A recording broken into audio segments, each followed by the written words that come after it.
నమస్తే, welcome to news cafe. నేను రవి. ఈరోజు వివిధ దినపత్రికలో ప్రచురితమైనటువంటి ప్రధాన కథనాలపై వార్తా విశ్లేషణ చూద్దాం. ఇంకా ఈనాడు దినపత్రిక విషయానికి వస్తే, ఆంధ్రప్రదేశ్ విషయానికి వస్తే, మనదే మినీ ప్రపంచం 2023 నవంబరు 19న ఐసీసీ వన్డే ప్రపంచ కప్ ఫైనల్లో ఆస్ట్రేలియా చేతిలో భారత్కు ఊహించని పరాజయంతో యావత్ దేశం మౌనంగా వినిపించిన రోజు.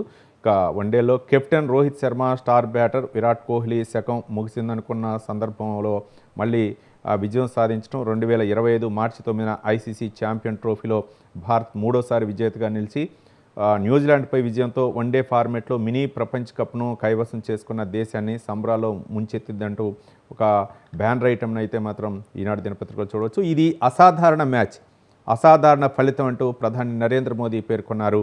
ఇక భారత్ జట్టు సాధించిన అద్భుత విజయాన్ని యావత్ దేశం ఆస్వాదిస్తుందంటూ ఏపీ సీఎం చంద్రబాబు నాయుడు కితాబిచ్చాడు. ఇక మరో అంశం, బలహీన వర్గాలకు పెద్దపీట. తెలుగుదేశం పార్టీ ఎమ్మెల్సీ అభ్యర్థులుగా బీటీ నాయుడు, బేద రవిచంద్ర, కావలి గ్రీష్మకు అవకాశం ఇచ్చారు. ఇక ఇద్దరు బీసీలు, ఒక ఎస్సీ నేతకు అవకాశం ఇచ్చారు. మిత్రపక్షాలైన జనసేన, బీజేపీకు చెరో స్థానం.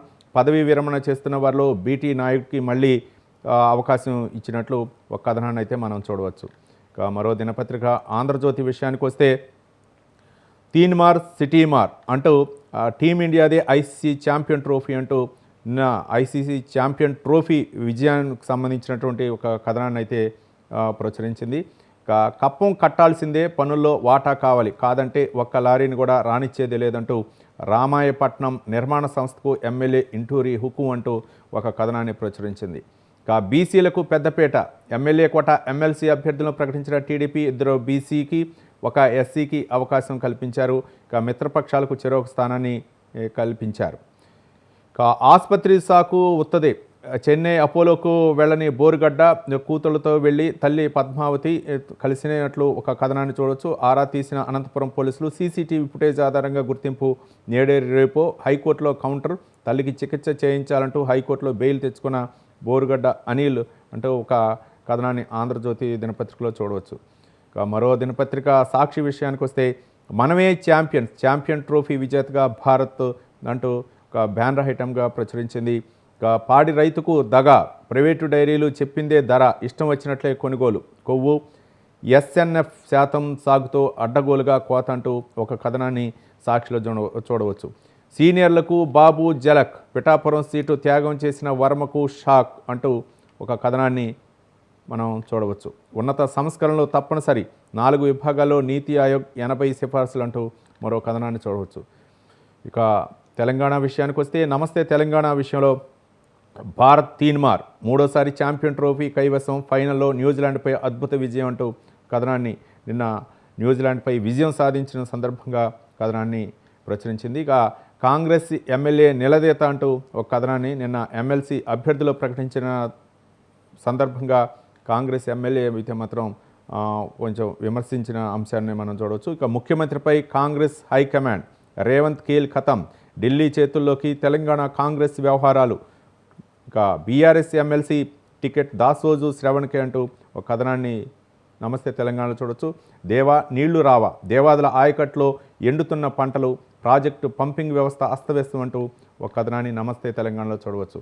ఇక ఈనాడు దినపత్రిక విషయానికి వస్తే, తెలంగాణకు సంబంధించి మనమే ఛాంపియన్స్, మినీ ప్రపంచ కప్ విజేత టీమిండియా అంటూ ఐసీసీ ట్రోఫీ విజేతగా భారత్ ఆవిర్భవించిన నేపథ్యంలో కథనాన్ని ప్రచురించింది. ఇక బీసీలకు 42% రిజర్వేషన్లు దక్కకుండా కుట్ర అంటూ సీఎం రేవంత్ రెడ్డి పద్మశాలి మహాసభకు హాజరైన సందర్భంగా వ్యాఖ్యానించినటువంటి వ్యాఖ్యల్ని ప్రధానాంశంగా మనం చూడవచ్చు. సామాజిక న్యాయం, విధేయత.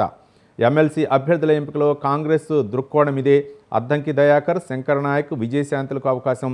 ఒకటి సిపిఐకి కేటాయించడం. సిపిఐ అభ్యర్థిగా నెల్లికంటి సత్యానికి పేరునైతే మాత్రం తెరపైకి తీసుకొచ్చారు. ఇక మరో దినపత్రిక ఆంధ్రజ్యోతి విషయానికి వస్తే, తెలంగాణకు సంబంధించి అభ్యర్థిత్వం అనూహ్యం. కాంగ్రెస్ ఎమ్మెల్సీ అభ్యర్థులుగా విజయశాంతి, అద్దంకి, శంకర్ నాయక్. ఎమ్మెల్యే కోట అభ్యర్థులను ప్రకటించిన అధిష్టానం. ఒక సీటు మిత్రపక్షం సిపిఐకి కేటాయింపు. అభ్యర్థుల ఎంపికలో కాంగ్రెస్ సామాజిక న్యాయం, ఎస్సీ ఎస్టీతో పాటు మహిళకు సీటు కేటాయింపు. అనూహ్యంగా తెరపైకి రాములమ్మ పేరు. ఎన్నికల ముందు ఇచ్చిన హామీ మేరకి అవకాశం. అద్దంకి దయాకర్కు ఎట్టకేలకు దక్కిన ఛాన్స్. శంకర్ నాయక్కు సీనియర్ నేతలందరి మద్దతు.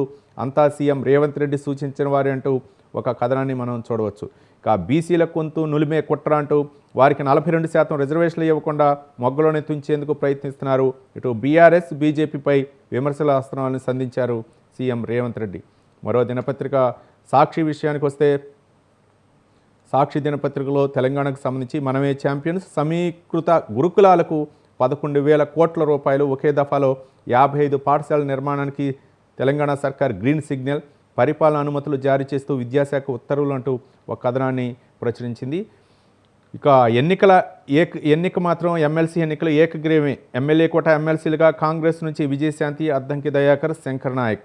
బీసీలు ఎదగకుండా అడ్డుకునే కుట్ర అంటూ సీఎం రేవంత్ రెడ్డి వ్యాఖ్యానించినట్టు వ్యాఖ్యల్ని బ్యానర్ ఐటమ్గా మనం సాక్షి దినపత్రికలో చూడవచ్చు. రైట్, ఇవి వివిధ దినపత్రికలో ప్రచురితమైనటువంటి ప్రధాన వార్తా కథనాలు.